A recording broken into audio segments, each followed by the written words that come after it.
c'est bon signe et c'est encourageant. Donc on a dit qu'on allait parler actuellement, vous savez qu'il y a beaucoup de bruit autour de la notion du Mashiach, du Messie. On nous parle d'enfants qui seraient tombés dans un coma et qui auraient eu des visions. De grands rabbinim et d'autres moins grands rabbinim nous disent que la venue du Messie est imminente, etc. etc. La tradition rabbinique est très méfiante avec l'emballement messianique, parce qu'on sait très bien qu'il y en a eu des centaines dans l'histoire du peuple juif. Et c'est un sujet très paradoxal et très difficile à traiter, dans la mesure où d'un côté on ne peut pas refroidir l'attente du Messie, qui on va voir qui est fondamentale dans l'esprit de la Torah. Et d'un autre côté, on ne peut pas non plus s'amuser à rentrer dans ce genre de délire de fin des temps qui décrédibilise à moyen terme ou à long terme la Torah elle-même. Donc trouver l'axe de vérité quand on parle du Messie, c'est quelque chose de très très très difficile. Donc on a décidé plutôt de dire le Messie arrive, bien sûr le Messie il faut l'attendre tous les jours. C'est tous les jours il faut attendre que le Messie vienne. Mais on ne sait pas quand il va venir, et ça fait partie même de la conception messianique que le Messie est l'irruption d'une dimension de la vérité qui brise et qui déchire tout le tissu mondain et historique qui est fabriqué depuis que la conscience humaine a un souvenir de l'histoire de l'humanité. Le Messie n'est pas le résultat d'un processus, il apparaît. Il apparaît, et simplement, comme c'est écrit dans les textes, on sait que ça va venir, mais on ne sait pas quand. Et on ne peut pas savoir quand. Par contre, on sait qu'il ne peut pas arriver après l'an 6000. Donc on est en 5777, donc on a encore un peu de temps. Mais il ne peut pas arriver après l'an 6000, ça c'est certain. Donc il reste 220 ans où il y a une incertitude. Mais on va essayer d'expliquer, à partir des textes de nos sages, qu'est-ce que ça veut dire cette notion de Messie? Pourquoi c'est si important? Qu'est-ce que la Torah veut nous enseigner par ça? Alors avant tout, le Zohar, la Kabbalah nous enseigne qu'il y a trois immenses moments dans l'histoire du cosmos. C'est ce qu'on appelle, et c'est énormément traité par les textes, en hébreu on appelle ça Bria, Gilui, Geoula. Ça veut dire création, révélation, rédemption. Donc on voit que la notion messianique d'une délivrance universelle, et pas simplement une délivrance de l'esclavage économique, esclavage psychologique, délivrance de la vérité, du mensonge, délivrance de la cécité, du fait qu'on ne voit pas. Quand le Messie va venir, c'est avant tout une apparition de la vérité en soi. Pour dire les choses très simplement, on pourrait presque faire un axiome presque mathématique. Vous avez la réalité, vous avez la vérité. Quand il y a une harmonie entre vérité et réalité, c'est un moment messianique. Quand vous avez distorsion entre réalité et vérité, c'est l'exil. Quand le monde économique, le monde politique, le monde de tous les jours n'est pas en harmonie avec la parole de la Torah, la parole divine, c'est ça l'exil. Quand il y a une harmonie, il y a des moments harmonieux, il y a des moments dans l'histoire de l'humanité, ou dans l'histoire d'un individu, où à un moment donné, la vérité et la réalité se rejoignent. Ben, c'est ce qu'on appelle un moment messianique. Un moment messianique, c'est quand la réalité incarne une vérité qui n'est pas dévoyée, qui n'est pas tordue, qui n'est pas détruite par l'écorce de la réalité. Quand la réalité s'illumine de la vérité, c'est un moment messianique. Quand la réalité organise une logique, une apparence qui masque, qui cache la vérité, on est dans l'exil. Et on sait qu'à un moment donné, donc le temps messianique, c'est pas simplement une date à la fin des temps, c'est une dimension dans l'être. Au point où on raconte une histoire avec un rabbin, très grand rabbin, qui attendait le Messie passionnément, qui attendait le Messie toute sa vie. Il avait chez lui une table, une chaise, il n'y avait rien. Il avait juste de quoi vivre et il étudiait la Torah et il attendait le Messie. Et il étudiait dans son bureau la Torah et on lui a dit le Messie est arrivé. Oh, il était super content.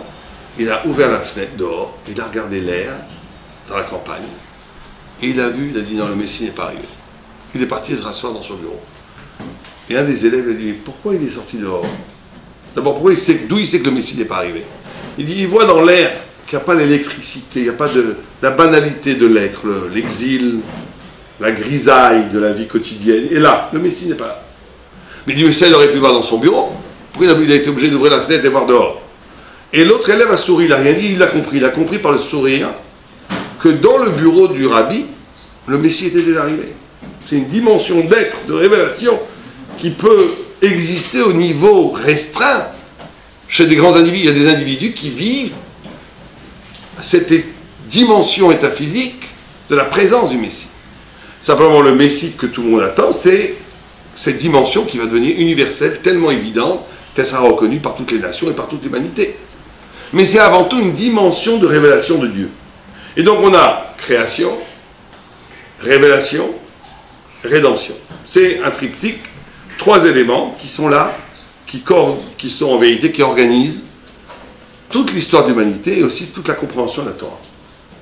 Alors ce qu'il faut bien comprendre, pour essayer de comprendre les choses un peu en profondeur, c'est que quand Dieu crée le monde, il y a un problème. Quel est le problème? Et le Messie serait peut-être l'idée, la réponse à ce problème. C'est que les textes nous enseignent qu'avant que Dieu ne crée le monde, il y avait la lumière divine qui était partout. Partout. Il n'y avait pas de place pour le monde. Puisque la lumière divine envahissait toute possibilité même d'être. Et nos maîtres nous enseignent que pour que le monde puisse exister, Dieu a fait ce qu'on appelle le Tzimtzum. Tzimtzum, c'est-à-dire qu'il a fait une sorte de trou infiniment petit par rapport à l'infinité de Dieu, comme une épingle dans l'océan Pacifique, beaucoup moins que ça. Mais ce petit trou qui est comme une épingle dans l'océan Pacifique, c'est l'espace de tout le cosmos de milliards de galaxies qui nous entourent. Pour nous, c'est immense, mais à l'aune de l'infini, c'est tout petit. Et donc, il a fait un trou où la lumière de Dieu s'est retirée, le vide, ce qu'on appelle le Chalal Apanoui, le vide intégral de Dieu. Et à l'intérieur de ce vide, il a créé tout l'univers, d'où la terre, l'homme, et il nous dit les textes qu'il y a aussi une sorte de trou qui s'appelle Adam Kadmon, l'homme primordial, une sorte de tuyau qui rentre dans cet espace-là, qui réintroduit un petit peu de la lumière originelle qui s'est exilée. Et donc on a ici une configuration très très singulière, puisque en vérité nous vivons dans un espace vide de Dieu, où Dieu s'est retiré, au point où, et pour retrouver cette trace, il faut un effort intellectuel, spirituel et psychologique. En d'autres termes, quelqu'un qui vivrait de façon naturelle, sans se poser de questions, sans chercher, ne pourrait pas voir Dieu. Et je vais vous dire quelque chose qui pourrait vous choquer de la part d'un rabbin, c'est que la plupart des images de Dieu qui ne sont pas travaillées sont en vérité des fausses images. C'est ce qu'on appelle dans la Torah l'idolâtrie. C'est de la superstition, c'est de la faiblesse psychologique qui fait que j'ai besoin de croire en quelque chose. C'est le fait qu'on pourrait faire toute une liste de créations spirituelles dans ce vide qui ne sont pas du tout le retour de la lumière. Pour que cette lumière revienne, il y a un travail à faire. Et c'est le travail de la révélation. C'est ça qui s'appelle la révélation à la Torah, qu'on appelle le Gilouï. La Gilouï, c'est qu'à un moment donné, l'homme est capable de s'arracher de sa condition humaine, animale, en cherchant et en trouvant quelque chose qui le dépasse complètement, qui est la trace, qu'on appelle dans la Kabbalah le Reshimu, la trace, la notion de trace. Même si cette lumière a disparu, en disparaissant, elle a laissé une trace. Vous savez que ça, c'est assez extraordinaire, parce qu'on est dans les parachutes de Avraham Avinu. Avraham Avinu a découvert Dieu. C'est tout le monde. Dans les livres d'histoire, on vous dit qu'Avraham Avinu a inventé le monothéisme. C'est faux. Adam Arishon était le monothéisme, on connaissait bien avant le monothéisme. Noé était monothéiste, etc. Mais il est le premier qui l'a redécouvert. Il l'a redécouvert par lui-même.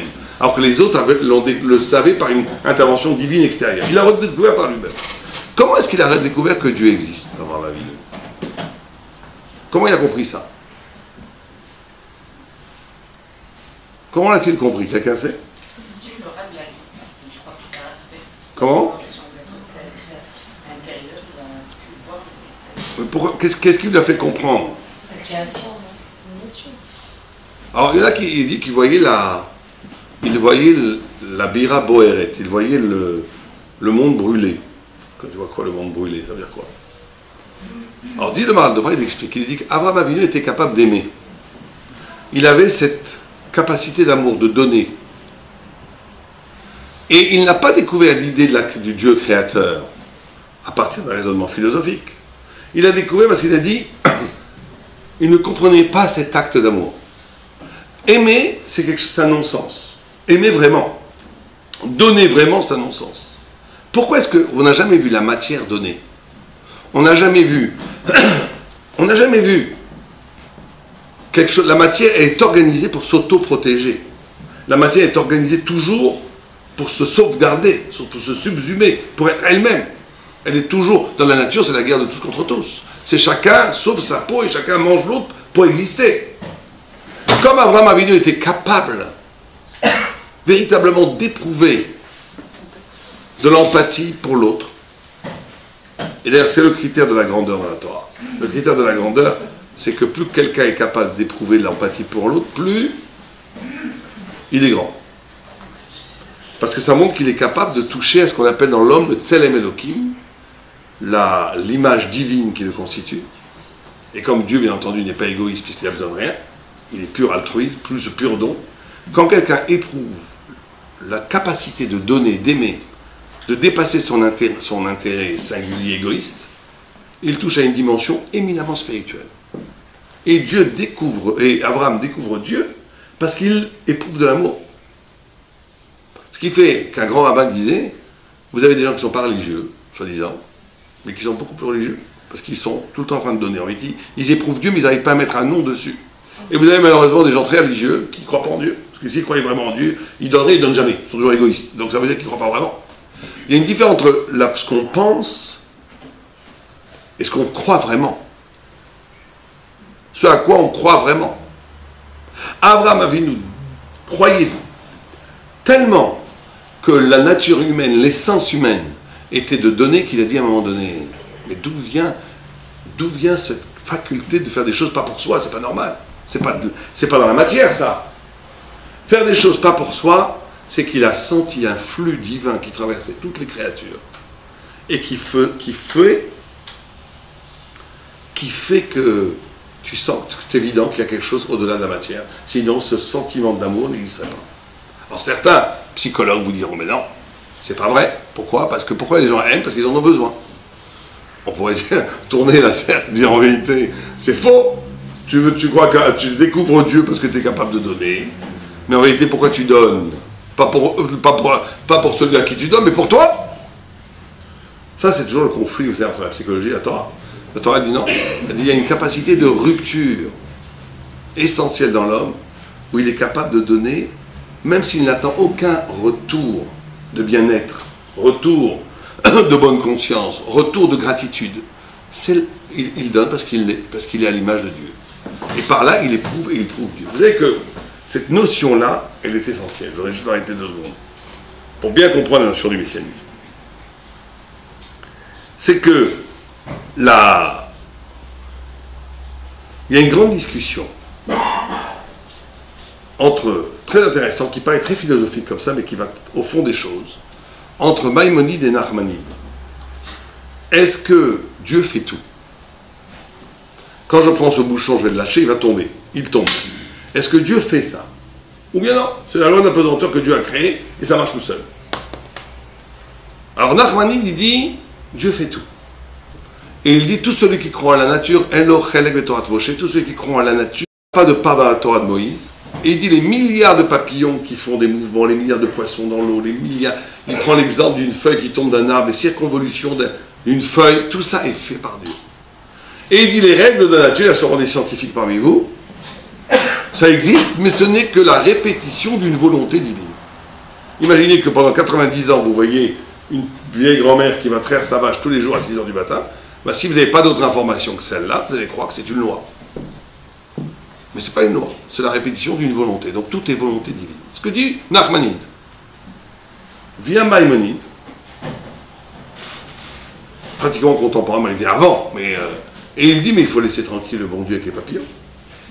Il a autre chose à faire que s'occuper des poissons dans l'eau, des papillons et des feuilles qui tombent des arbres. Dieu, il a créé une horloge magnifique qui s'appelle l'univers, qui marche tout seul. Tout le monde a attaqué Maïmonide en disant il a été influencé par Aristote, c'est pas vrai, c'est pas religieux ce qu'il dit, c'est pas bien. Tout le monde a attaqué. Et Maïmonide, c'est pas rigolo. Maïmonide, c'est un des piliers de la Torah, donc s'il dit ça, c'est qu'il y a un sens.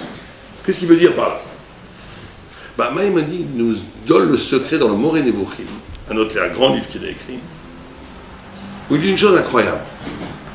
Il dit que la providence de Dieu dans notre vie, c'est la providence, ça veut dire comment Dieu rentre dans notre vie, comment Dieu intervient dans nos vies, est proportionnelle à l'intelligence. Quand vous lisez ça, vous dites, rapport. Il y a des gens très intelligents qui ne sont pas spirituels. Qu'est-ce qu'il veut dire par intelligence? Et il donne un exemple incroyable. Il dit, vous avez un moustique sur la babouche de Mustapha, comme ça, il dit, c'est lui, c'est pas moi. Et vous avez Mohamed en face qui crache un gros glavio affreux vert et qui noie et qui tue le moustique. Et Maïmonide pose la question, il dit, est-ce que la mort tragique de ce moustique est voulue par Dieu? Nachmanide aurait répondu, bien sûr. Maïmonide dit non. Il dit, comme le moustique Stachmar, il n'a aucune intelligence. Et bien il est lié, il est loué, il est voué au mazal. Il était au mauvais endroit, au mauvais moment. Il est dans le déterminisme du destin, de la chance. Il n'y a pas d'intervention singulière de Dieu. Il y a une intervention claliste, qui s'appelle Ashgaha Klalit. Qu'est-ce qu'il veut dire par là, Maïmonide, quand il veut parler d'intelligence? Il ne parle pas d'intelligence intellectuelle. Il parle justement de ce dont on a parlé avant, la capacité de s'arracher. C'est quoi être spirituel? On va dépendre de la matière. Comment on ne dépend pas de la matière? En s'arrachant de la matière. Comment on fait pour ne pas dépendre de la matière? Comment on fait pour s'arracher de la matière? On va dépendre de... On n'est pas dépendant, on fait les bras. Comment on fait? On fait les bras, on fait des choses de la Torah qui passent en... Mais peut-être vous faites ça parce que peut-être qu'on fait ça parce que c'est encore de la matière, allez savoir. Peut-être qu'on fait ça parce que, je sais pas, on a peur de la mort, allez savoir. Ah. Comment est-ce qu'on peut faire un acte à un moment donné qui a vraiment une rupture avec la matière? On recherche la vérité. J.R. Miller, qui est un très grand, dit comment est-ce qu'on découvre et on éprouve la façon de s'arracher à la matière? C'est quand justement on n'est pas réactif. C'est que normalement, un chien, vous le frappez, il vous mord. Vous lui donnez un sucre, il vous lèche. Ne pas être réactif, ça veut dire à brancher son existence, son désir, sa façon de réagir à un niveau supérieur que l'animalité. Regardez comment j'ai lu ce texte. Je me suis amusé à faire quelque chose. J'étais dans le métro, j'ai fait la tête à quelqu'un. La tête comme ça, méchamment à quelqu'un. Il m'a regardé au bout de lui, il me faisait la tête. J'ai souri à quelqu'un, vous souriez à quelqu'un, il vous sourit. L'animalité marche toujours. Une fois, j'avais fait tout un cours pendant 1 heure sur la colère, comme c'est affreux la colère. Et j'avais pris ma voiture et quelqu'un m'a fait une queue de poisson. Et j'ai commencé à dire, espèce d'idiot. Et après, au moment où je disais que je levais le bras, espèce d'idiot, je dis, mais tu viens de faire un cours pendant 1 heure que c'était idiot de se mettre en colère. Parce que le corps, l'habitude du corps, être spirituel, c'est casser le biologique, le psychologique, tous les hicks, c'est le cortège du Satan, psychologique, politique, économique, tout ce qui te détermine, tout ce qui fait que c'est prévisible que tu réagisses comme ça. Quand tu es capable de casser ça pour le bien, là tu rentres dans ce qu'on appelle l'intelligence maïmonidienne, et là Dieu intervient dans ta vie. Je vous donne un exemple très simple. Imaginez que vous êtes très fatigué, vous êtes rentré d'une journée terrible, votre femme vous a fait la tête, votre patron veut vous renvoyer, vous avez un découvert à la banque, votre banquier vous a appelé. Terrible journée. Bon, une petite compensation, vous rentrez chez vous, vous faites couler le bain, vous allez vous reposer. Ah, génial, enfin, là, un petit peu de bonheur, un petit peu de répit. Et au moment où vous êtes le plus cool, on frappe à la porte. J'entends personne, je veux voir personne. Vous ouvrez, vous avez Madame Cohen, la voisine, qui n'a ni de relation, ni d'argent, elle peut mener que des ennuis. Mais elle ne peut mener que des ennuis, rien d'autre. Elle n'est pas intelligente, elle n'est pas intéressante. Elle est juste une personne humaine. Toute personne humaine est intéressante. Mais disons qu'à mon niveau culturel, elle ne va rien mener. Soit disant. Surtout, Et elle veut parler avec moi des problèmes avec sa fille, imaginons. La nature, elle dit, va des rétro Satanas. Madame, je ne peux pas maintenant, revenez me voir plus tard. Et une autre voix qui dit, la pauvre, elle est seule, elle a besoin de parler.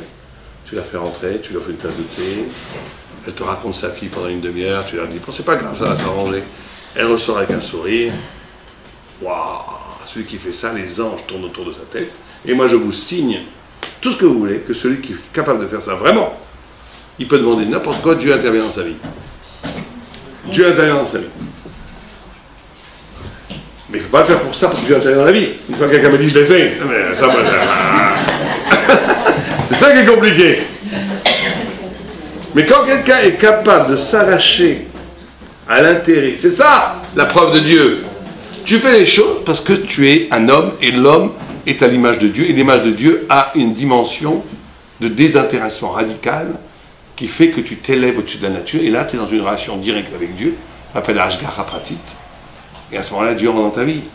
Et tout est possible à ce moment-là. C'est 1000 fois plus efficace qu'aller voir les babas, que de faire 1000 fois plus efficace. Ça marche. Mais encore une fois, on ne va pas le faire pour ça. C'est ça qui est compliqué. Mais il faut à un moment donné éprouver cette notion. C'est ça la grandeur du bien. Quand je suis confronté à ce genre de situation. Moi, ça me brise toujours le cœur quand je vois un pauvre. Vous savez qu'il y a des pauvres qui sont des fois patibulaires, tu as envie de leur dire aller travailler et tout. Mais des fois, il y a un pauvre qui vient, il fait une grimace. C'est affreux. On ne se rend pas compte que quand on fait ça, on se bloque toutes les portes du ciel. Quand on est capable de répondre, bon, allez, de faire un acte de dépassement, je sais pas, je fais. Là, on peut demander tout. Donc le chesed, c'est ça, la découverte du chesed. Et donc on est dans une situation où Dieu s'est retiré du monde pour créer le monde, parce qu'il n'y avait pas de possibilité que le monde existe avec Dieu. Donc vide de Dieu, au point où Rabbi Nachman de Breslav dit que les racines de l'hérésie prennent force dans cet espace vide. Cet espace vide est tellement fort qu'il y a des idées qui viennent de cet espace vide qui sont très difficiles à combattre, parce qu'un philosophe affûté pourra vous dire, mais tout ce que vous dites, moi, j'y crois pas, moi je prends racine du vide de Dieu. Toute l'hérésie philosophique prend racine dans ce vide. Et donc on a un système, pour bien comprendre l'idée messianique, on a un système où il y a avant tout la lumière de Dieu. Cette lumière de Dieu s'exile pour laisser place à la création. Cette création maintenant existe dans un vide de Dieu. Ce vide de Dieu est revisité par une présence de la trace divine qui passe essentiellement par le chesed, qui est avant le monde, qui permet une révélation, d'écouter autre chose que le discours social ou le discours que la nature nous propose, d'écouter un dépassement, qui est la clé qui va ouvrir les portes de la lumière, qui va à un moment donné amener une rédemption, une révélation universelle qui sera le Mashiach. Voilà la structure même des choses. Et on a dans la Torah 2000 ans au début de création qui s'appelle Tohu, jeunesse, chaos, liberté intégrale qui participe du vide. Deuxième millénaire, enfin troisième millénaire, quatrième millénaire, deux autres qui sont Torah, et les 2 millénaires depuis 2000 ans à peu près maintenant, on est dans Mashiach. On est dans la période de la révélation. Alors on va essayer de comprendre. D'abord, cette idée du Mashiach, elle est essentielle à la Torah au point, et ça nous interpelle à nous, où Maïmonide dit celui qui n'espère pas la venue du Mashiach, pas qui n'y croit pas, regardez bien ce que dit Maïmonide, celui qui n'espère pas la venue du Mashiach est appelé un kofer. Kofer, ça veut dire un renégat. C'est qu'il nous dit quelque chose de terrible. Il dit qu'un homme, et ça doit nous interpeller parce que chacun peut se poser la question, est-ce que j'ai pas un problème avec ça. Un homme n'est un homme, juif, selon la vision judaïque des choses, que quand il ne peut pas supporter le monde tel qu'il est. C'est pas possible. Le mensonge, le crime, l'inégalité, le malheur, la déchéance intellectuelle, la déchéance spirituelle. Il faut que ça change. Ça, c'est une chose qu'on est en train d'oublier. Et surtout en ce moment. Et c'est pas un hasard si c'est bon, je ne veux pas faire un peu trop d'histoire, mais c'est vrai qu'il y a eu dans les années 60, dans les années 50-60, donc très proches, des grands mouvements messianiques laïques, qui ont été le communisme, qui ont été des cas de maoïsme, les deux qui ont voulu changer l'homme, améliorer le monde, qui ont été des catastrophes avec des dizaines de milliers de morts. Donc il y a eu une pensée libérale, qui est venue incarnée par des juifs, je ne vais pas les nommer, qu'on appelle les nouveaux philosophes, qui ont dit, oh là là, ça suffit des grandes idéologies comme ça a amené trop de morts, on vaut mieux vivre tranquille, capitalisme, démocratie. Ça a été une catastrophe pour les juifs, ça.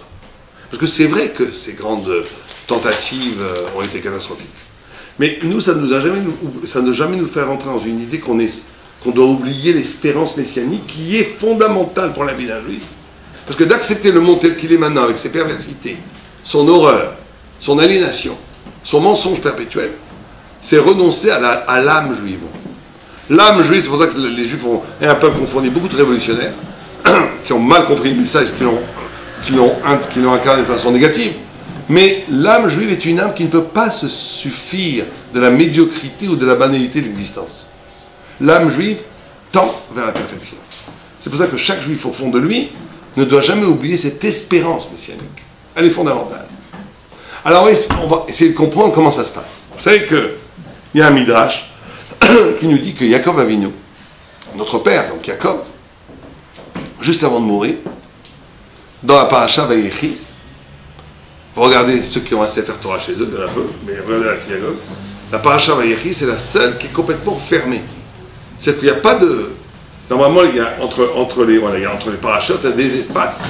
Il y a des espaces. Il y a l'espace de 9 mots. Là, ça continue comme si, pour montrer que c'est fermé. Que la vision messianique, la prophétique du Messie a été fermée. Or, Yaakov Avinu a voulu révéler à ses enfants le Kates. Il n'a pas voulu, comme les gens le traduisent, une date. Il a voulu leur révéler une dimension qui s'appelle la fin des temps. Peut-être une date aussi. Et quand il a voulu leur révéler ça, ça s'est fermé. Ça s'est fermé. La Shrina, nous dit le texte, l'a abandonné. Alors il n'a pas compris pourquoi. Parce qu'il avait une tradition que si tout le peuple juif est ensemble, dans l'unité, ceux qui veulent faire venir le Messie, c'est comme ça qu'ils vont faire.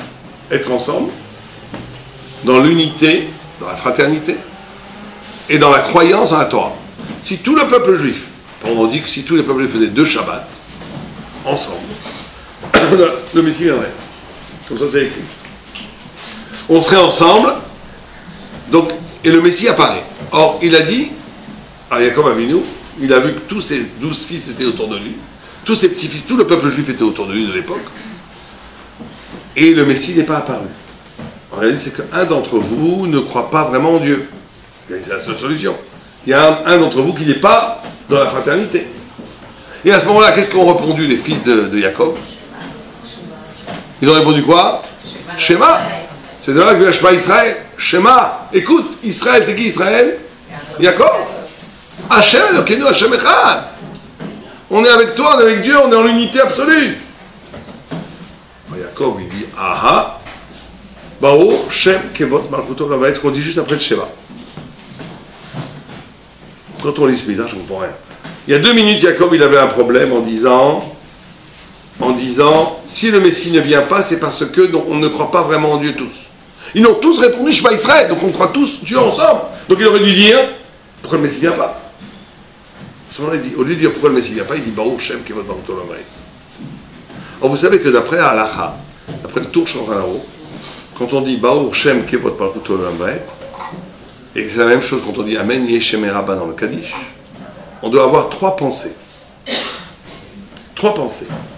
On doit penser Tzipita le Mashiach, à la venue du Messie. 2, on doit penser qu'on est prêt à donner sa vie pour Dieu, pour la Torah. 3, on doit penser à la destruction d'Amalek. Peu de gens connaissent l'arabe, mais c'est l'arabe. C'est-à-dire que quand il dit Baou, Amalek, c'est leur peuple qui existe aujourd'hui, qui n'est pas repérable. Ça, on en parlera peut-être une autre fois, là, aujourd'hui on n'aura pas le temps, peut-être à la fin, qui est l'anti-Israël. C'est un peuple très sophistiqué, très intelligent. C'est une entité dans l'humanité, on va dire, qui utilise l'intelligence pour détruire la divinité sur terre. C'est ça, Amalek. C'est un peuple, alors à l'origine c'est un peuple biblique, mais qui aujourd'hui est une entité. Certains disent que c'est les journalistes, non je rigole. Les journalistes, c'est ça qui prennent l'intellect pour détruire Dieu. On va dire ça comme ça. C'est ça, Amalek. Quand on dit Amen Yesheveraba, quand on dit Baruch Shem Kevod Malchut Olam Vaed, on doit penser à 3 éléments. Donner sa vie pour Dieu, pour la Torah. 2, à la venue du Messie. 3, à la destruction d'Amalek. Yaakov a compris quelque chose à ce moment-là. Il a compris, il avait cru à un moment donné que le Messie pourrait venir entre nous, entre Juifs. Qu'il suffisait d'être ensemble pour que le Messie se révèle. Il a vu qu'il ne se révèle pas. Il a dit qu'il y a un problème chez les Juifs. Il a vu qu'il n'y avait aucun problème. Tout le monde était avec lui. Il a dit donc le problème, il n'est pas que cela. Le Messie ne pourra venir que quand le peuple juif aura traversé toute l'histoire. Il aura été capable de se confronter avec tous les mensonges, toutes les idéologies, et que la Torah sera capable de répondre point par point à tous les mensonges et de transformer le mensonge en réalité, le mensonge en vérité. Vous savez qu'il y a un midrash qui dit que quand Dieu a voulu créer le monde, il a pris la vérité et il l'a donnée aux hommes. Et les anges ont dit, pourquoi tu méprises ta vérité, ton sceptre?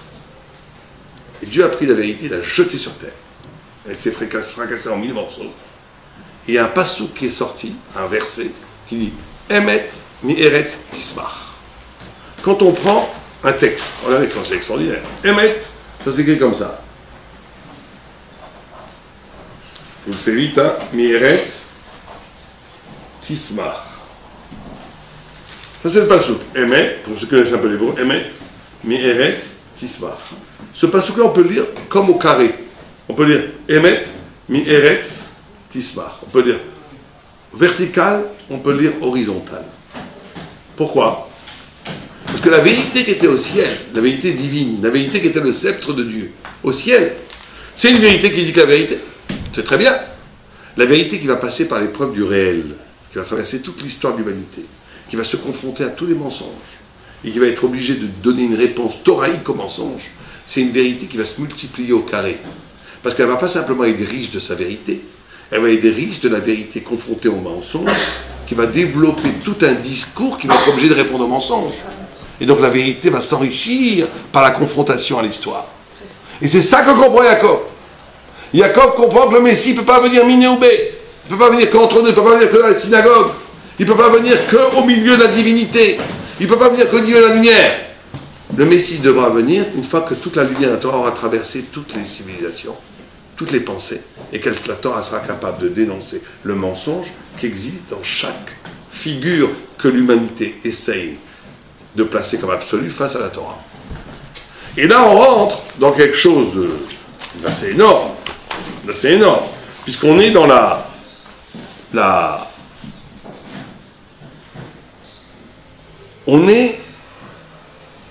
vous savez que la notion du Messie, c'est une notion liée à la notion du temps. Bon, c'est des choses que le Maharal nous enseigne, c'est assez profond, mais on est ensemble, on essaie d'y réfléchir ensemble. Et vous savez que dans le judaïsme, dans la Torah, il n'y a pas un seul forme de temps. Il y en a 7. Il y a le temps que Dieu a créé au début de la création, qui s'appelle Bereshit. Bereshit, qui est le premier mot de la Torah, c'est la création du temps. Et c'est par rapport à l'étoile de David. C'est le temps, on va dire l'étoile de David, c'est le temps qui commence là, création, comme on a dit, révélation, rédemption, c'est ça. C'est la création, le temps n'étant pas la conséquence de l'espace dans la Torah, mais étant le parchemin dans lequel va s'engouffrer toute l'histoire de l'humanité. C'est le premier temps de Bereshit. Il y a un deuxième temps qui vient de haut en bas, c'est le temps de la révélation qui est Anochi, qui est le temps qui est propre au peuple d'Israël. Une histoire, le peuple d'Israël n'obéit pas au principe historique universel. On voit très bien, c'est ce qui avait beaucoup fasciné Tolstoï, Jean-Paul Sartre et d'autres. Comment le juif est-il... Tolstoï disait la plus grande... Quelqu'un lui disait, je n'aime pas les preuves de l'existence de Dieu, mais si vous voulez une preuve de l'existence de Dieu, c'est le peuple juif. Le dromadaire, il faisait une blague, le dromadaire avec 2 bottes, c'est pas normal, et le peuple juif. Pourquoi? Parce qu'il dit, d'après tous les clalim, d'après toutes les règles de l'histoire, le peuple juif aurait dû disparaître depuis longtemps. Pourquoi? Parce que le peuple juif n'habite pas le même temps, le temps universel. Il habite un temps de l'intervention de Dieu, où Dieu intervient tout le temps pour le sauver. C'est un autre temps. Il y a après un autre temps, qui vient de bas en haut, qui est le temps des fêtes. Qui est le temps des fêtes. Zman, en hébreu, c'est le seul vocable, dans toutes les langues, toutes les langues, qui a pour racine étymologique Zman. Zman, quelle racine étymologique, quelqu'un sait? Ça vient de quoi? Azmana, qui veut dire invitation. Bravo, madame. Invité. Invitation. Tous les autres temps sont des temps qui sont structurés par le passé. Quand on regarde toute la science historique, c'est de comprendre un événement par rapport à des notions qui sont passées avant.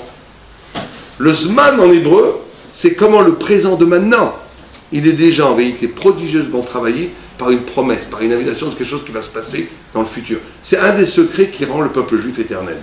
Parce que quand tu es des immenses civilisations, si elles sont structurées par des causalités du passé, tu enlèves les causalités du passé, elles vont s'effondrer.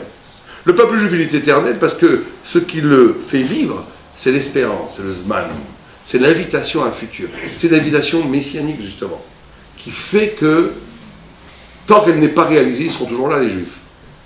C'est ce temps-là, c'est le temps des fêtes. Le temps où le sens des fêtes, les fêtes juives, c'est toujours une anticipation du temps messianique, qui rend éternel le peuple d'Israël. Au point, vous savez que Abraham Avinu vivait au temps de Nimrod. Nimrod, c'était un très grand rachat, un très grand méchant, et un vrai, pas un faux rachat, pas un rachat là, un vrai rachat, noble. Et il connaissait Dieu. Et il dit, je connais Dieu, mais je vais me révolter contre Dieu. C'est comme la Gemara elle s'étonne en disant, mais Kiret Kono ve Mordo, il connaît son maître, il se révolte. Pourquoi il se révolte? Il avait trouvé un kunst terrible. Il avait dit, écoutez, on va coincer Dieu à son propre jeu. Dieu nous a créés, nous les hommes libres. On va tous se mettre contre lui, tous. Il ne pourra plus rien faire, parce qu'il ne peut pas jouer avec nous. Il nous a créés libres, si on se met tous contre lui, c'est fini. Il a fait la tour de Babel, il a mis tous les hommes contre Dieu. Et un de ses conseillers lui a dit, oui, mais ça ne va pas ça. Pourquoi? Déjà à l'époque, le problème, c'est les Juifs. Il dit, il y a un Juif là-bas, qui s'appelle Abraham, avec son âne, son bâton, qui ne rentre pas dans la combine. Il ne veut pas. Il le regarde avec des jumelles de loin, il dit, celui-là, il n'a pas d'enfant, il est stérile, il est seul avec son âne, son bâton, il a 81 ans. Près d'Azo, en la Hatid, cette mule n'a pas de futur. Il ne compte pas. Il ne peut pas faire le poids contre nous. Il ne peut pas faire le poids contre nous. Imaginons, arrêtons-nous une seconde. Vous savez que c'est de là que vient le mot hébreu. On s'appelle comment nous les Hébreux. Nous savons le mot hébreu. Ever Anar, il était au-delà du fleuve. Abraham seul, au-delà du fleuve, et l'humanité entière contre lui. C'est ça être juif. Seul avec son bâton, l'humanité contre nous. Ça fait partie des juifs. Ça. On va s'étonner. On en parlera à la fin. C'est comme ça, c'est ça être juif. Arrêtons-nous 2 secondes. Si nous on avait été là-bas, nous avec notre rationalité à nous, on voit Abraham qui a 80 ans, pas d'enfant, rien, stérile, avec un bâton, un âne, et en face, toute l'humanité, les banques, l'armée, les journaux, l'État, tout. Sur qui on aurait misé? Sérieusement, non, on parle vrai. Vous devez miser la moitié de votre fortune. Sur qui vous misez? Sur Abraham ou sur Nimrod?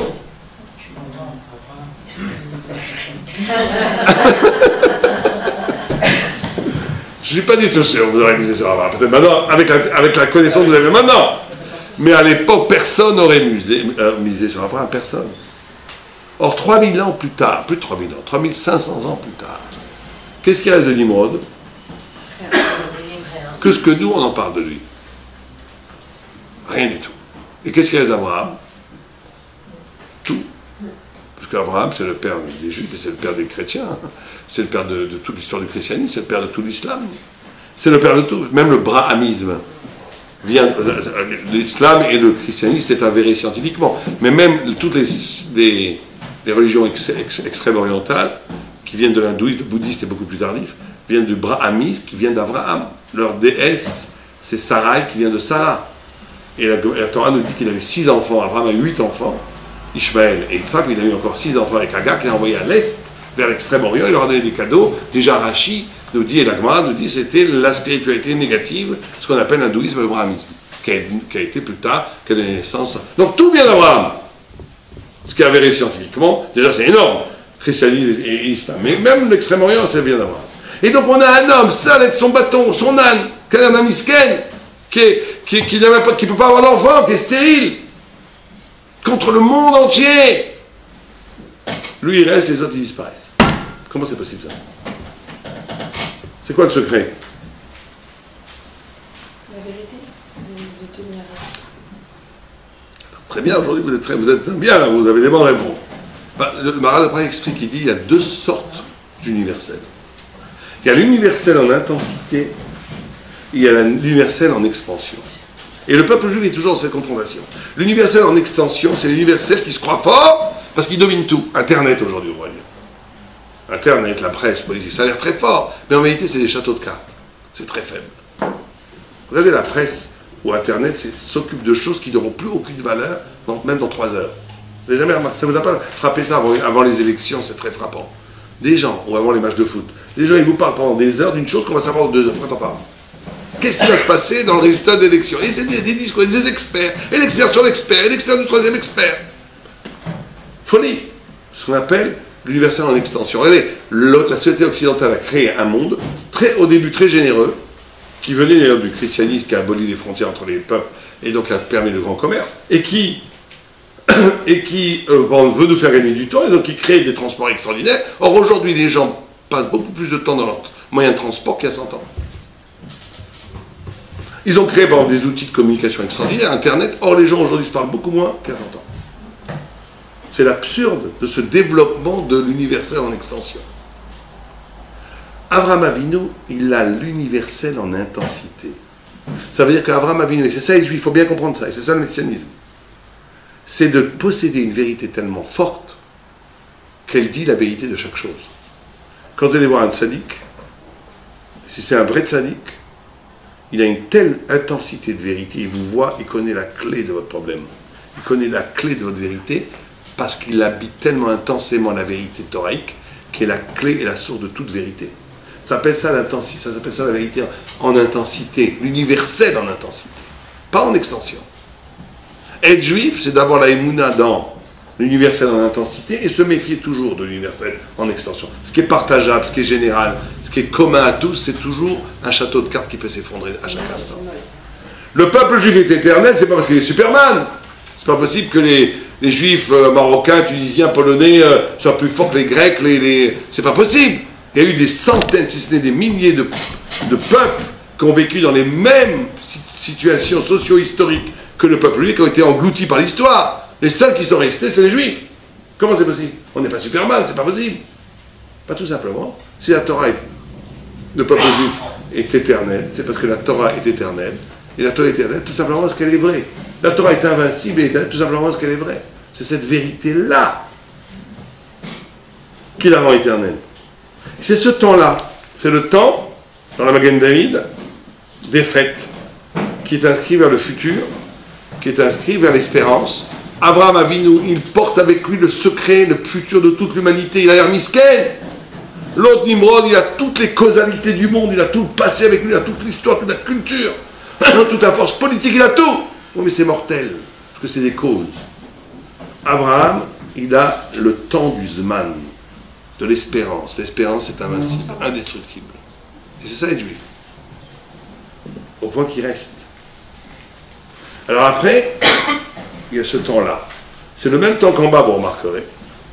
Mais c'est le temps, comme là il est universel, c'est le temps vers le haut. Les choses qui se passent, exactement la même chose qui se passe ici-bas, mais qui prennent une autre lecture. Je vais dire ça comme ça. Je vais vous raconter une histoire pour comprendre ça. Pour comprendre cette notion du temps. Il y avait une fois, il n'y a pas longtemps, il y a 5-6 ans, un garçon qui voulait se marier. Vous savez comment on se marie chez les religieux? Vous savez comment ça se passe chez les très religieux? Vous savez pas? Shidour, c'est quoi Shidour? C'est une histoire de vous, ça marche très bien. Mon fils s'est fiancé hier. J'étais à ses fiançailles hier à Jérusalem. Ça s'est passé comme ça, ils sont tombés fous amoureux, ils sont vus 5 fois, mais c'est comme ça, et ça marche très bien. Et c'est Shido, c'est les familles, ils disent voilà, une bonne famille, la fille est bien, ça va. Ils se rencontrent une fois, deux fois, trois fois, ils se plaignent, ils se marient. Bon. Et il y avait un garçon qui était très gentil, très bien, Talmid Chacham, étudiant la Torah, mais qui avait une terrible balafre. C'est une vraie histoire que je vous raconte là. Et que le Rav Berli, qu'il connaît de façon directe. Une balafre horrible, mais horrible. Donc vous imaginez au Shidour, la fille elle arrive, elle se sauve en courant. Elle ne voulait même pas lui parler. Il en a eu marre, il a fait un Shidour, 10 Shidour, à la fin il n'en pouvait plus. Il a été voir un des très grands rabbins de la génération, qui s'appelle Rav Chaim Kanievski. Et il a dit que j'en peux plus. Je fais des Shidour, elle se sauve en courant, ou bien je vais me faire curer, ou bien je ne sais pas quoi. Il lui a dit non. La prochaine fois que tu rencontres une fille, tu lui dis pourquoi tu as cette balafre. Il a dit jamais, j'ai jamais raconté à personne, je ne veux pas raconter. Après, qu'est-ce qu'il a dit? Si tu ne racontes pas, je ne prends pas de responsabilité. Tu veux sortir du problème, raconte. Oh, bon, le rabbi a dit, mais ça m'embête énormément. Il va au prochain Shidour, la fille, elle voit la balafre, elle me sauve en courant, comme d'habitude. Il dit, oui, je sais que tu vas te sauver en courant, mais rends-moi un service. Non, je veux te raconter, je ne suis pas du tout intéressé, dit-elle. Je sais que tu n'es pas intéressé, mais je veux te raconter. Comme ça, j'ai fait ce que le rabbi m'a demandé, j'ai fait ma mitzvah, après tu t'en vas, et peut-être que j'aurai la bracha. Bon, elle a des bonnes midotes, elle est gentille, un bon cœur. Elle dit, bon d'accord, je suis prêt à les écouter. Il dit, écoute, il y a 3-4 ans, j'étais pas loin de Nebrak, et j'entends des cris au fond d'une cage d'escalier. Je me penche, et je vois une jeune fille de 13 ans, qui est en train de... un arabe essaye de la violer. Mon sang ne fait qu'un tour. Je saute sur l'arabe, on se bat, il sort un couteau, il me fait cette balafre. Et il se sauve. Voilà, tu peux partir, voilà, j'ai la balafre. Elle le regarde, elle dit pas un mot. Elle dit, mais cette fille, c'est moi. Et ça fait 7 ans ou 5 ans que mon père te cherche pour te dire merci.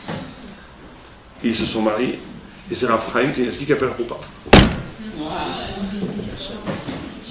Maintenant, je vous pose une question. Ça, c'est très beau, très émouvant, et c'est vrai en plus, donc c'est magnifique. Mais moi, je suis rationnel. Je dis très bien tout ça. Comment est-ce que Chaim Kanievski, Rabbi Chaim Kanievski, a su qu'en parlant, ça arriverait? C'est pas un prophète. La Gemara nous dit que les prophètes n'existent plus depuis 2000 ans. Que maintenant, on est au temps de l'intelligence, plus des prophètes. Comment Rabbi Chaim Kanievski pouvait savoir une chose pareille? Comment il pouvait savoir? Qu'en racontant, la solution aurait lieu. Comment il pouvait savoir? Le prophète aujourd'hui. Il y a un roi Kodesh un peu, mais peut-être roi Kodesh, mais il n'y a plus de prophète. Comment il pouvait savoir? C'est ça ce temps-là. C'est qu'il a des règles qu'on ne voit pas dans la réalité, mais qui sont le temps d'en haut. Tu ne peux pas être puni pour une mitzvah que tu as fait. On a un principe. Tu sauves une fille, alors c'est vrai que c'est affreux à dire, mais c'est comme ça. Elle aurait été violée, cette fille. Elle aurait eu plus de mal à se marier que si elle n'avait pas été violée. Même si elle était pour rien, c'est affreux, mais c'est comme ça. Les gens ne veulent pas se marier, c'est idiot, mais c'est comme ça. Donc en vérité, il a sauvé cette fille, on va dire. Enfin, il a permis à cette fille de pouvoir se marier, on va dire. Donc Chaim Kanievski réfléchit avec le temps supérieur. Il y a les causalités matérielles, il réfléchit avec le temps d'en haut. Il dit, attends, c'est pas possible, il y a quelque chose qui ne marche pas dans cette histoire. C'est pas possible qu'en sauvant une fille du déshonneur, soi-disant, enfin, qui l'empêche de se marier, lui, ça, comme résultat, lui, se marie pas, ça peut pas être... C'est pas possible. C'est contre la règle. Donc si ça se passe, c'est que c'est bloqué. Pour débloquer, on a un autre principe qu'il faut parler. Dis la chose. Dès que tu dis, tu réinjectes dans le monde cette histoire, elle doit s'adapter avec le temps d'en haut, les logiques, les causalités supérieures, et ça va se résoudre. C'est ça comme ça qu'il résonne. Et ça s'est passé. C'est ça le temps d'en haut. Le temps d'en haut, c'est qu'on voit ici un fait, on ne comprend rien, on rencontre quelqu'un, grâce à cette personne, on rencontre une troisième personne, on croit que j'ai rencontré cette personne, tout ça c'est du baratin, enfin c'est pas du baratin, c'est le réel, mais le réel est organisé en haut par d'autres chroniques, par des causalités célestes, pas matérielles. Et après, il y a encore 2 temps qui descendent comme ça, et ça fait la Magen David. Vous voyez, il y a ce temps qui descend ici. Il y a le temps, ce qu'on appelle le temps d'éternité. Je ne sais pas si vous avez vécu ça une fois, c'est un temps que les grands sadiques connaissent. C'est que c'est en même temps temporel et c'est en même temps infini, en même temps éternel. Vous n'avez jamais vécu ça? Vous vivez un moment, vous avez l'impression que vous avez vécu ce moment tout le temps. C'est en même temps un temps mais c'est en même temps du temps qui passe, mais c'est en même temps un temps éternel. C'est un moment ce qu'on appelle atid. Et dans la Torah, c'est une notion de gaz. Il y a plusieurs terminologies pour le temps. C'est en même temps un moment, et c'est en même temps un moment qui résonne de l'éternité. Ça, c'est celle-là, celle qui descend comme ça. C'est que vous vivez, ça se passe dans les grands moments de bonheur, quand on marie ses enfants, quand on écrit un livre. C'est en même temps un temps qui est inscrit dans le temps, et c'est en même temps un temps qui est le sens de toute mon existence, qui subsume, qui donne sens à toute mon existence, qui est mon éternité en réalité. Les deux en même temps. Et il y a un dernier temps, qui est le temps, qui est celui-là, qui est là, c'est le 6e, qui est le temps de la Neshama, ce qu'on appelle l'âme, la conscience de l'âme, qui est l'éternité que chacun possède en lui-même. Et après, il y a le temps au milieu dont je ne parlerai pas, c'est le temps vide, c'est le temps le plus haut secret qu'on ne voit pas, qui est invisible. Qu'est-ce qu'on appelle le temps de Dieu? Mais ça, je ne vais pas en parler, c'est un temps qui est propre à Dieu. Donc vous avez 7 niveaux de temps à attendre. Et le Messie s'inscrit, bien entendu, autour de cette notion du temps. Alors, ce qu'il faut bien comprendre, sans faire de prévision avec ce qui se passe actuellement aussi en Israël, c'est que dans le rêve, on arrive, c'est sûr qu'on n'est pas du tout loin du temps messianique, c'est certain. Pour plusieurs raisons. D'abord, parce que il y avait une fois Rabbi Yoshua ben Levi, dans la Gemara, qui a rencontré Eliyahu Hanavi. Eliyahu Hanavi, c'est le prophète Élie qu'on peut rencontrer. Certains l'ont rencontré. Moi, j'ai connu des gens qui l'ont rencontré. Eliyahu Hanavi. Et il lui a dit, quand est-ce qu'il vient le Messie? Je veux voir le Messie. Et il dit, c'est très facile. Tu vas à Rome, au marché, à Porte de Rome. Il est assis parmi les mendiants. Des mendiants qui étaient des bandages sur de la lèpre. Et lui, tu verras, tu vas le reconnaître parce il découpe, il est de Sanoa. Les autres montent les chairs blessées, lui il les cache, c'est lui. Et il arrive, il dit Shalom Alecha, Shalom Alecha Rabbi Vemori. Il dit Shalom Alecha Rabbi. Après, il a su que Rabbi, il t'a appelé Rabbi, ça veut dire que tu as le droit au monde futur, s'il t'a appelé Rabbi le Messie. Si le Messie t'appelle Rabbi, c'est un très bon signe. Donc il a dit, quand est-ce que tu viens? Je viens aujourd'hui. Et après il disparaît, il ne le voit plus. Et des mois plus tard, il rencontre Eliyahu Hanavi. Il dit, t'as vu le Messie? Il dit, je l'ai vu, mais c'est un menteur. Il les avait pas peur. C'est un menteur le Messie. Il dit, pourquoi? Il m'a dit qu'il venait, il n'est pas venu. Il lui a dit, non, t'as pas compris, lui dit Eliyahu Hanavi. Il a dit qu'il vient si on fait tchouva, si on sait l'accueillir. Il est là, mais il faut l'accueillir.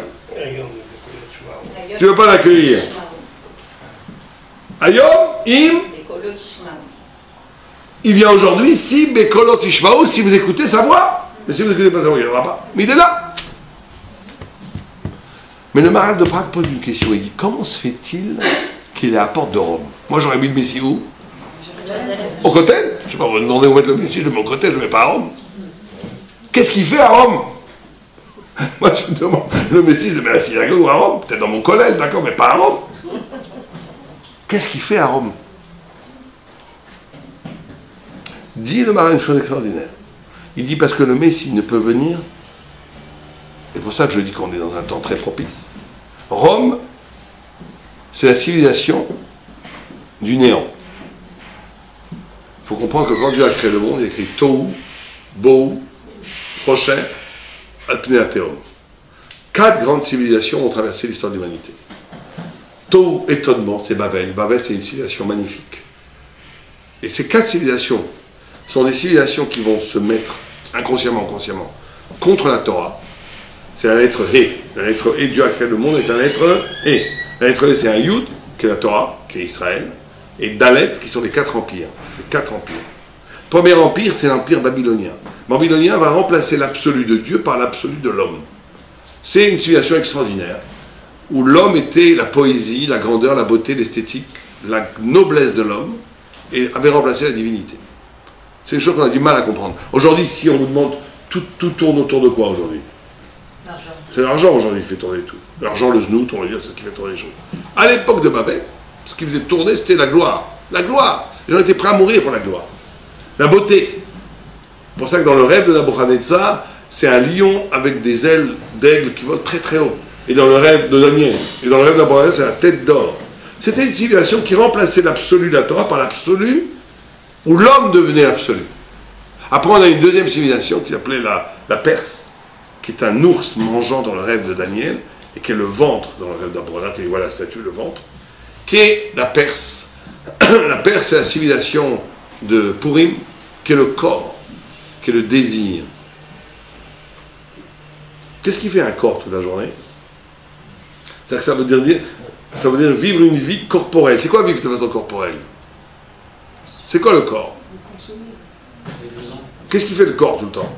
Il consomme. Ouais, c'est-à-dire quoi consommer? Il comble des trous. Il comble des trous. Ça veut dire vivre de façon corporelle, de façon perse pour la Torah, c'est vivre une vie où je fais des trous et je les comble. Comme le fumeur. Le fumeur n'avait pas envie de fumer. Il fume dans son plus grande jouissance, c'est d'avoir un manque et fumer. Quand on s'occupe de problèmes de Shlom Bayit, justement avec ces fameux chidours, où des fois ça marche pas tout le temps. Très souvent les couples, les jeunes couples, ils se disputent et on ne comprend pas pourquoi ils se disputent. C'est qu'en vérité, ils n'avaient rien à se dire, les pauvres. Ils se sont rencontrés 5 fois, ils sont mariés, ils n'ont pas grand-chose à se dire. Donc c'est très gênant d'avoir rien à se dire. Donc ils se font une belle, je ne vais pas dire de gros mots, une belle dispute, pour pouvoir après se faire la bisou et se retrouver.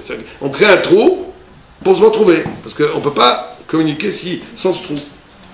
Mais ça, c'est une vie assez basse. C'est une vie où je passe mon temps à me faire des manques et combler. J'ai pas de voiture, j'ai une Mercedes, ça ne me suffit pas, je sais pas quoi, la Ferrari, je veux la rendre. Chaque fois, je suis en train de me créer des manques qui donnent un sens à ma vie, mais un sens très bas. Ça, c'est la Perse, c'est l'ours, c'est le ventre. Après, on a la panthère noire. On a la Grèce qui est la pensée autonome, où l'homme ou l'intelligence humaine remplace la Torah. On va dire ça aussi simplement que ça. C'est la pensée autonome, la science, la philosophie. Je n'ai pas besoin d'autres références que ma propre intelligence, sans se poser jamais la question, comment se fait-il que l'homme pense et que l'ordinateur ne pourra jamais penser? La Torah dit que l'homme pense et l'ordinateur ne pourra jamais penser, parce que c'est le choc spirituel qui arrache l'homme de la matière qui lui permet de penser. Une fois, j'avais dit dans un colloque à un professeur, athée israélien en Israël, les débats religieux par Dieu, c'est pas comme ici. Là-bas, c'est du feu. Il m'énervait un petit peu, ce professeur. Il me dit, moi, je crois, vous savez, monsieur le rabbin, je suis athée, je ne crois pas en Dieu. En public, il me dit ça. Je dis, monsieur le professeur, vous venez de prouver que Dieu existe. Il me dit, pourquoi? Je dis, parce que si vous pensez, c'est que je fais tout le raisonnement. Si vous pensez, vous n'êtes pas une pierre ne pense pas. Alors vous êtes un mystique, vous pensez que la pensée est comme ça, de génération spontanée. Si vous pensez, c'est que vous êtes capable de réfléchir, vous êtes capable de vous arracher de la matière. Alors qu'est-ce qui fait que vous arrachez de la matière et pas un ordinateur? C'est le choc de Dieu dans votre visage. Mais comment? Oui, bon, c'est comme ça. C'est prouvable. On n'a pas notre sujet, mais c'est prouvable.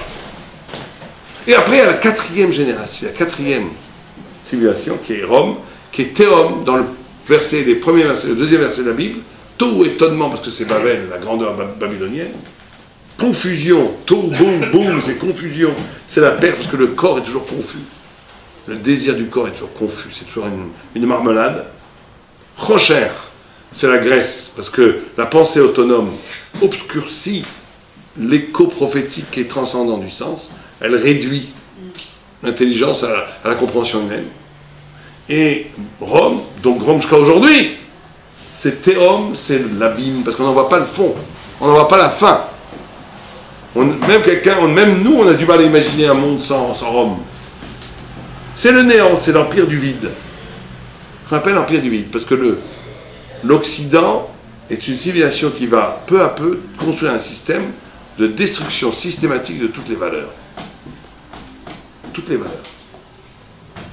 Au point aujourd'hui, j'aurais dit il y a 50 ans, aujourd'hui, bientôt, je vous l'annonce, dans les mairies françaises ou européennes, on va arriver avec une jolie vache qui va être habillée avec une robe Chanel, et vous allez arriver devant le maire, vous avez le droit de vous marier avec elle.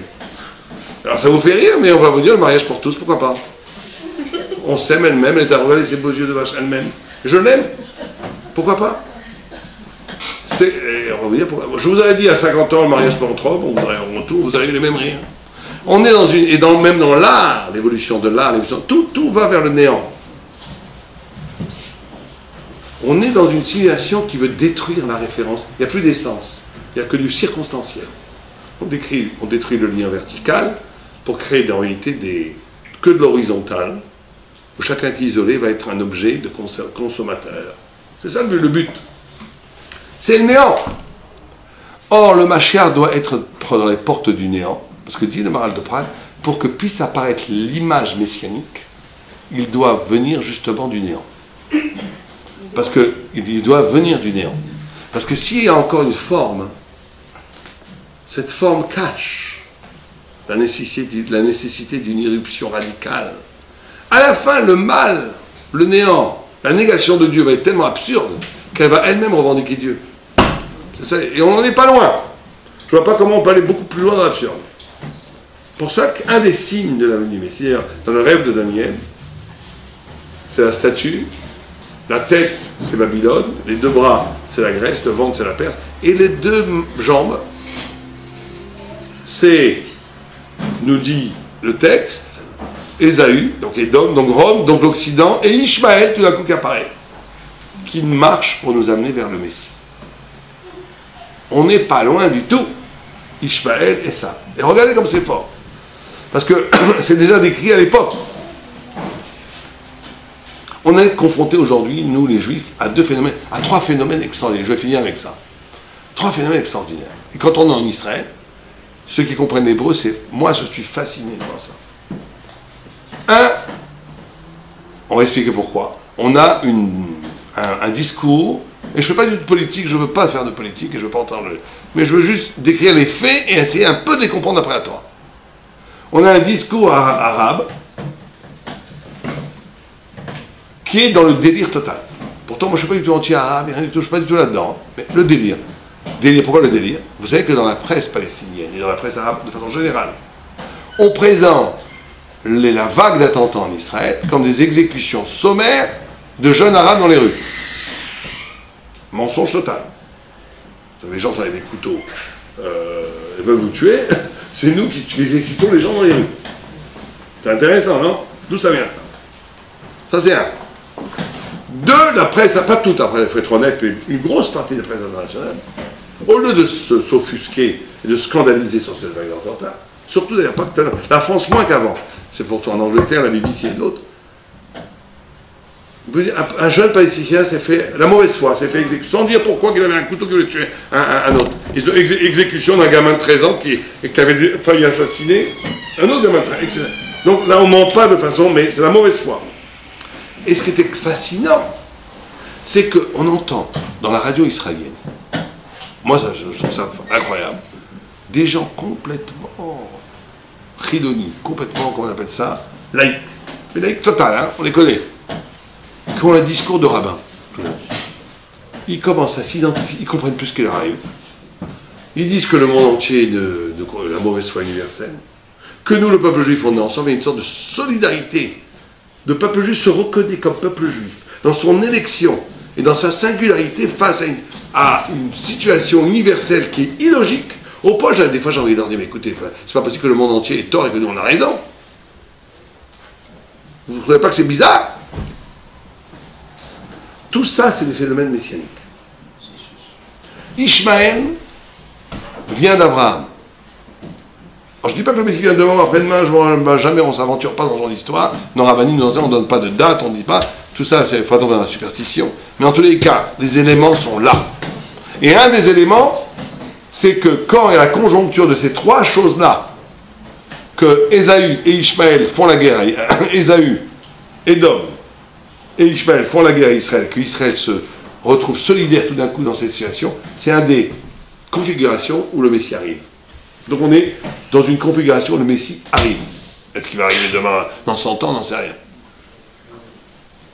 Mais cette configuration, elle est comme ça. Ishmaël est le fils de qui? Abraham. Chesed, amour. C'est quoi le chesed? C'est quoi l'amour? Qu'est-ce qui caractérise l'amour? Le don est capable de donner. Oui, mais avant ça, donc c'est une conséquence d'amour. L'amour, c'est l'amour, c'est de ne pas voir la personne telle qu'elle est. Pour ça qu'en hébreu, l'amour, rachamim, qui veut dire le vrai chesed, rachamim, a pour racine étymologique, rechem. Rechem, c'est quoi? La matrice. La matrice qui fait les enfants. C'est-à-dire que quand tu aimes quelqu'un, tu es capable d'enfanter un futur. Tu es capable de lui donner un futur. Tu es capable de lui faire confiance qu'il va devenir meilleur, qu'il peut changer. Quelqu'un qui n'a pas gagné, il dit comme ça, t'es un idiot, t'es un pauvre type, jamais tu changeras, t'es un pauvre type. Ça, c'est le digne. C'est pas quelqu'un qui aime qui parle comme ça. C'est quelqu'un qui voit la vérité. Il dit, t'es toujours pareil. Bon, et des fois, il y a des gens qui sont tellement... on n'a plus envie de les aimer. Non, mais de façon générale, aimer, c'est de voir les potentialités de quelqu'un. Des fois, d'ailleurs, c'est déformé.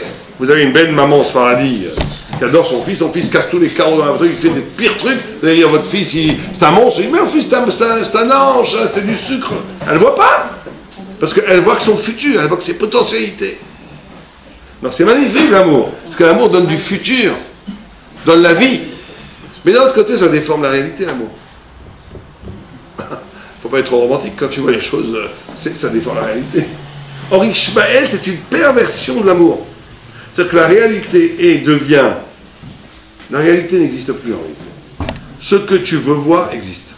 Et ils y croient. Quand ils disent qu'on exécute les gens dans les rues, froidement, ils y croient. C'est pas qu'ils inventent n'importe quoi. Ils y croient. Moi, j'adore parler avec les chauffeurs de taxi arabes en Israël. Je parle avec eux, j'adore. Ils y croient. Et j'essaie de... Non, mais ça, c'est la propagande sioniste et tout. C'est le monde à l'envers. Et ils y croient. Mais ça, c'est la qualité d'Ishmaël. C'est Ishmaël, ça. Amalek, qui est le côté négatif de l'Occident, c'est... Qu'est-ce que c'est Amalek? Amalek, il vient de... De qui vient Amalek? De Isaac, qui était le petit-fils d'Isaac. C'est-à-dire que c'est le petit-fils d'Isaac. Or, Isaac, c'est la forme pure. Abraham, c'est l'amour. Isaac, c'est le djinn, c'est la loi, c'est la rigueur. Isaac, comme on l'a dit, Abraham, à partir de la force d'amour, a découvert Dieu créateur. Isaac, à partir du djinn, de la rigueur, a découvert le Messie. Que le monde ne pouvait pas aller nulle part. Que le monde ne va pas sans loi, mais qu'il y aura un jugement, qu'il faut qu'il y ait justice. Yitzhak, Yitzhak, par exemple, je donne un exemple de déformation. Yitzhak dit, tout ce qui est nécessaire existe, et tout ce qui existe est nécessaire. Or, la seule chose qui est vraiment nécessaire, c'est Dieu. Donc moi, je n'existe pas vraiment. C'est la nation, c'est ça la symbolique du sacrifice d'Isaac. Il s'est annulé face à Dieu. Son fils Esav, il dit pratiquement la même chose. Il dit tout ce qui est nécessaire existe, c'est la rigueur. Or moi j'existe. Donc je suis nécessaire. Et tout celui qui va être contre moi, il va être zigouillé. Là je viens de vous résumer l'archétype de la conscience occidentale. L'Occident se voit comme une force nécessaire, au point où tout ce qui va contrarier l'histoire de l'Occident va être éradiqué. On oublie ce que l'Occident a fait aux Indiens, mais à toutes les formes de culture. Hein. L'Occident détruit toutes les cultures qui ne lui ressemblent pas, elle les reprend, elle les recycle. Elle prend par la culture africaine, qui était une culture très profonde. Elle en fait du rock'n'roll, du commerce, quelque chose de superficiel et artificiel. Elle réintègre, elle détruit, elle réintègre. C'est ça l'Occident. Dans le rêve de Daniel, la quatrième bête, c'est une bête infernale, qui mange les trois premiers avec des dents de fer. C'est cette idée-là. Mais c'est surtout Amalek, nous dit, le texte c'est la lettre Kof. Vous savez qu'en hébreu on ne dit pas Kouf, on dit Kof. Kof c'est quoi en hébreu? Un singe. L'imitation d'Israël. Or, le Kof c'est un He. Quand vous prenez le He, c'est un Dalet, on a dit, avec un Yud. D'accord? C'est un Dalet, c'est ça le He. Vous avez un Dalet, et là vous avez un Yud. Le Kof, dans la Torah, quand vous relisez la Torah, c'est que ce Yud descend vers le bas. Il descend vers le bas, c'est pas là, Kof. Ça veut dire qu'on prend la spiritualité elle-même.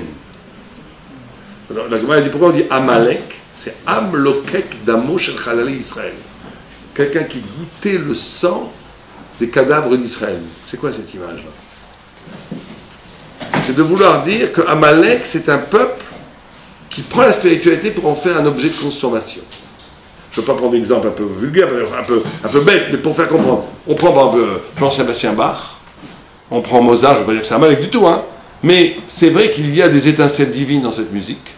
Vous en faites quoi? Vous en faites un concert où les gens vont s'en délecter, applaudir, et après ils ne vont pas devenir meilleurs. Ça, c'est un mouvement abalétien. C'est-à-dire que tu prends la divinité pour la consommer, comme du sang. Le midrash est très fin, il ne dit pas manger, il dit juste en jouir, juste la loquette, c'est-à-dire sucer. C'est-à-dire prendre la Torah elle-même pour toi, vers le bas, en coupant complètement toute référence au haut. Mais prendre la divinité quand même, pas être au niveau des sauvages dans la nature. Oh, regardez, ce qui est incroyable, l'effet du sort. Toute la gauche bien pensante, anti-sioniste, anti-israélien, anti-juive, tout ce que vous voulez, elle utilise des concepts que la Torah a inventés. Le droit à l'étranger, le droit à l'autre, le droit, la responsabilité, tout ça, c'est la Torah c'est la Torah qui a annoncé la bonne nouvelle au monde.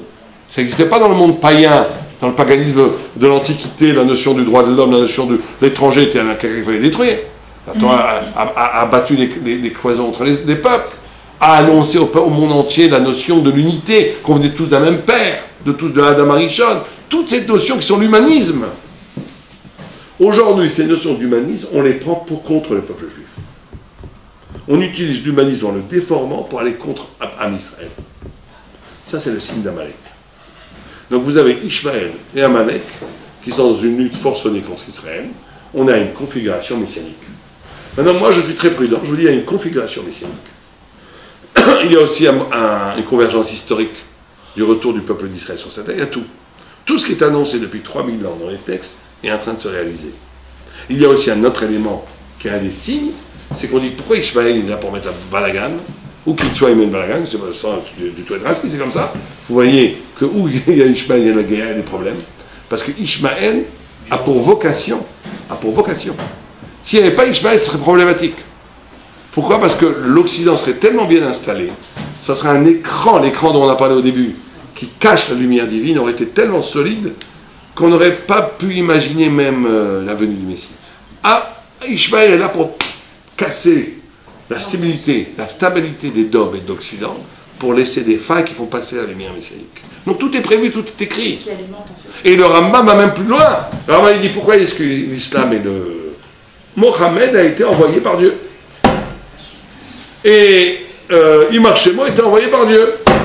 Pourquoi? Parce que dit Maïmonide que si il n'y avait pas eu Mohammed, il n'y avait pas eu Jésus, le christianisme, et bien l'idée du Messie et l'idée de la révélation de Dieu aurait été incongrue. Allez dans un peuple en Amazonie, dans la forêt, vous leur dites le Messie est venu, ils ne savent pas de quoi vous parlez. Ça ne veut rien dire pour eux. Donc il fallait que l'islam, tout en déformant la vérité, parce que quand vous lisez le Coran, c'est très rigolo devant ça. Comment on prend, c'est la Bible, le Coran, mais en transformé. Les christianistes n'en parlons pas. Et donc c'est annoncer, transférer la Torah au niveau universel pour que puisse être concernée l'humanité entière par l'intrigue messianique. Pour que ça veuille dire quelque chose. Tout le monde connaît le Dieu unique, tout le monde connaît la responsabilité éthique, tout le monde sait que tu ne tueras pas ton prochain, tu aimeras ton prochain comme toi-même, etc., etc. Tout ça, c'est la Torah qui l'enseigne au monde. C'est passé à travers le christianisme et l'islam. Pour permettre une conscience universelle, quand le Messie va venir, ça voudra dire quelque chose pour tout le monde. Donc tous les signes sont là. Tout ce que la Torah a dit depuis 3000 ans se réalise. Est-ce que ça veut dire que le Messie va venir demain? Non. Mais ça veut dire que le Messie va venir. Parce que si la Torah, elle a pu annoncer, et là je ne veux pas faire du spectaculaire, mais elle a annoncé des événements beaucoup plus précis. Beaucoup d'événements précis. Si la Torah a annoncé tous ces événements-là, et que toute l'histoire de l'humanité va selon ce cadre annoncé il y a déjà plus de 3000 ans par la Torah, c'est que l'aboutissement final avec la venue du Messie va aussi se réaliser. Je peux vous le garantir. Quand? Personne ne le sait. Mais on est dans une configuration où l'idée messianique et la présence de l'irruption du Messie peut être à chaque instant. Parce que tout est là. Et tout est en train de se réaliser selon les textes. Voilà. Est-ce qu'il y a des questions? Est-ce que vous avez des questions ou c'est clair comme l'eau de roche? Excusez-moi. Oui. Quand vous dites l'arrivée du Messie, ça veut dire quoi? Qu'est-ce qu'il va y avoir? Très bonne question. Bon, cette question, on n'a pas abordé, vous avez raison. Je suis désolée parce que c'est très abstrait. Je comprends. Alors, quand le Messie viendra, il y a une grande discussion chez les sages, dans le Talmud. Il y a une vue qui est plutôt retenue par le Maïmonide et par l'Halacha, c'est que rien ne changera, si ce n'est la révélation de la vérité au monde entier. C'est ce que les Shivot, dans le monde des Shivot, dès qu'on comprend, le monde entier le saura. Vous allez avoir Hollande, qui va dire mais nous on a toujours été des amis des Juifs, on a toujours voulu faire le bien, la Torah c'est très... On va juste avoir des déclarations. Et simplement, il n'y aura plus, la Gemara dit, quand le Messie viendra, la seule différence qu'il y aura, c'est qu'il n'y aura pas de Shi'abud Malchuyot. C'est-à-dire qu'il n'y aura plus d'aliénation de peuple sur un autre peuple. Il y aura la paix universelle. La présence de Dieu sera assez puissante pour neutraliser les conflits entre les nations. Et la vérité thoraïque sera universellement reconnue et évidente. Mais le système de production sera là. Richesse, pauvreté, mais ça sera, les distributions de richesse seront beaucoup plus faciles, puisqu'il y aura les alarotes de 10%, les gens donneront 20%, il y aura de l'entraide, etc. Ça sera on va dire, vous prenez une communauté de tzadikim juifs, entre nous, ben ça sera universel. Ça, c'est une vue. Il y a une autre vue, qui il y aura un bouleversement total de tout le système économique, politique, etc. On ne sait pas lesquels des deux sera appliqué par Dieu, mais les deux sont possibles. Mais effectivement, le Messie, c'est avant tout, comme on l'a dit au début, une révélation. Une révélation au sens que la réalité et la vérité seront en harmonie. C'est-à-dire qu'il n'y aura pas une vérité comprise par certains, par une élite, par une certaine initiée au fond des Beth-Midrash et des synagogues et des livres, et une logique économique, politique, culturelle qui se développe sans aucun rapport avec cette vérité. Toujours avec des rapports, parce que mais avec un rapport quand même très détaché, très lâche. Il y aura une harmonie totale entre vérité et réalité. C'est ça le Messie. Alors tout le monde sera juif alors. Tout le monde participera à la Torah. Ça sera juif. Il n'y aura plus de conversion en temps du Messie. Comment quelqu'un qui n'est pas juif peut participer vraiment à la Torah? Pourquoi pas? Il est humain. Il ne pourra pas faire Shabbat ou quelque chose. Il y aura les 7 mitzvot de Bnei Noach. Les 7 mitzvot de Bnei Noach que les non-juifs doivent faire sont la façon pour un homme d'être humain. Dieu n'a pas créé la religion, il a créé le monde. Et quand il a créé le monde, il a créé aussi les non-juifs. Et donc les non-juifs ont une fonction spirituelle. Mais j'ai bien compris, mais ce non-juif, s'il reconnaît que la Torah est vérité, il va arrêter d'être autre chose que juif. Non, donc on reconnaît que le Kohen par exemple, a une fonction extraordinaire à la Torah. Oui. Mais nous on ne peut pas être Kohen. Oui. Mais on fait notre fonction à nous en tant que juif. Et bien il y aura des cercles, le non-juif fera sa fonction d'humain. Chacun à sa place fera... Donc il n'y aura plus d'autres religions. Non. Voilà. Mais surtout, toutes les autres religions comprendront que leur origine, c'est la Torah. Ce qu'ils ont toujours cherché, le sublime qu'ils ont cherché dans la religion, c'est la Torah. Toutes les autres religions sont des essais, des essais, des dérivés de trouver la Torah. Et pourquoi même toi 1000 ans. C'est-à-dire 1000 ans 1000 ans. Le temps messianique dira 1000 ans. Et qu'est-ce qui se passe après, personne ne sait. Comme ça, écrit c'est une transformation totale de... Et vous croyez qu'en 1000 ans, il n'y aura pas, je sais pas, des guerres, des choses comme ça? Non. Ce sera vraiment un monde, entre guillemets, bisounours? Oui, ce sera un monde comme le Shabbat. Ça s'appelle le Shabbat de l'humanité. 1000 ans. 1000 ans. Et comment... Vous savez, quand vous êtes dans le ventre de votre mère, quand on est sur... Vous auriez dit au bébé, vous croyez vraiment que vous pourrez vivre en dehors sans eau, sans oxygène, sans le tuyau? Ça vous paraît pas bizarre? Le bébé va dire, bien sûr, il sortez de bord, il n'y a pas d'eau, il n'y a pas le lot de votre maman, il n'y a pas le tuyau qui vous alimente. Le bébé, si vous lui dites ça, vous lui dites ça n'a pas la tête, vous êtes complètement fou, vous êtes un fou furieux. Si je sors, je crève. L'histoire des jumeaux. Ouais, ça c'est se battre pour le... Ça, c'est... Et c'est pareil, chaque enfantement, chaque dépassement de réalité est une négation de la réalité près. Toute la Torah nous enseigne de pouvoir écouter, de pouvoir comprendre une réalité qui dépasse la réalité qui structure nos consciences dans lesquelles on vit. Il y a une tendance naturelle, tout à fait compréhensible, de rendre absolu ce qui est relatif. Notre réalité actuellement n'est pas absolue, elle est relative. Comme on voit d'ailleurs. Comme on voit, nous-mêmes, on peut comprendre que la réalité embryonnaire n'a aucun rapport avec la réalité après la naissance. Et bien, la réalité avant le Messie sera très différente de quand le Messie sera une autre. La guerre ne sera plus possible, c'est pas qu'elle n'aura pas lieu. Parce qu'on va arriver à un niveau de conscience, à un niveau de proximité à la divinité qui rendra absurde la guerre. Vous auriez dit il y a 3000 ans que les sacrifices humains, qui faisaient partie du paysage culturel et religieux, seraient abolis un jour, vous direz, ça n'a pas la tête, on ne peut pas pratiquer la spiritualité sans sacrifier des hommes. Et vous voyez que c'est passé de mode, heureusement. Donc il y a des mutations et des élévations de la spiritualité. Y a-t-il d'autres questions? Oui. Il n'y a pas de date. La date, le Messie peut venir. La date est évolutive par rapport à ce que tu fais toi maintenant. Tu dis pas la Shonara à ton copain, t'avances peut-être d'un siècle. Tu cries sur ta femme alors qu'elle n'a pas fait grand-chose parce que tu veux passer tes nerfs. La Shrina se sauve. Tu as reculé le Messie de 10 ans. Non, mais c'est pas trop de Ça 10 ans. concernera tout le monde, enfin les morts ressuscités. Ouais. Mais ça, c'est après encore l'étape de la fin que personne. Alors, ça, il ne faut pas trop en parler parce que le Rambam dit que tout celui qui en parle est un idiot. Parce qu'il dit qu'on ne peut pas savoir ces mécanismes. Ces mécanismes qui nous dépassent. Il dit tout celui qui en parle se trompe. Vous avez le Rambam. Il y a un certain niveau. On a une information qui nous vient de la Torah. Mais à un moment donné, cette information parle de choses tellement abstraites. La Torah nous dit En Ain Ra'aba. Raïtaba. Aucun œil ne l'a vu. C'est qu'on ne peut même pas en parler. C'est très difficile à comprendre. J'ai essayé d'expliquer à mes enfants ce concept. Je dis, imaginez un tableau à double dimension.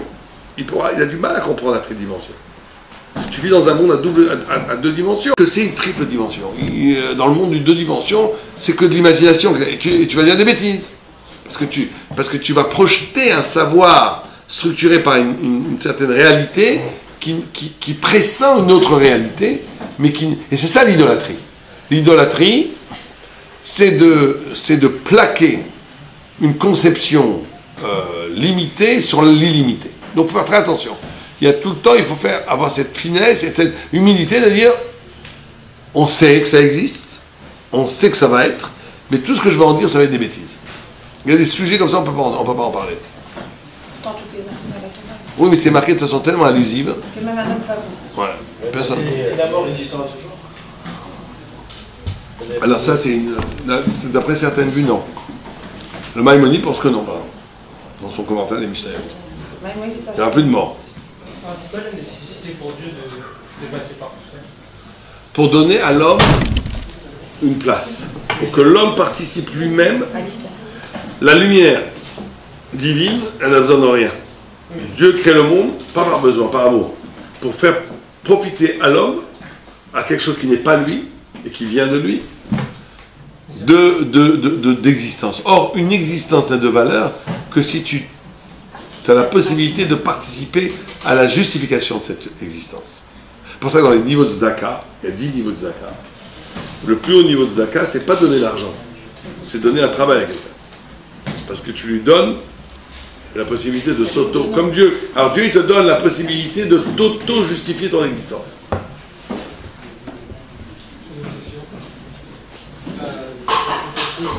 Pourquoi le Rambam ne cite pas le Rachid sur les Chinois qui doivent venir? Vous ne connaissez pas Rachid Rambam.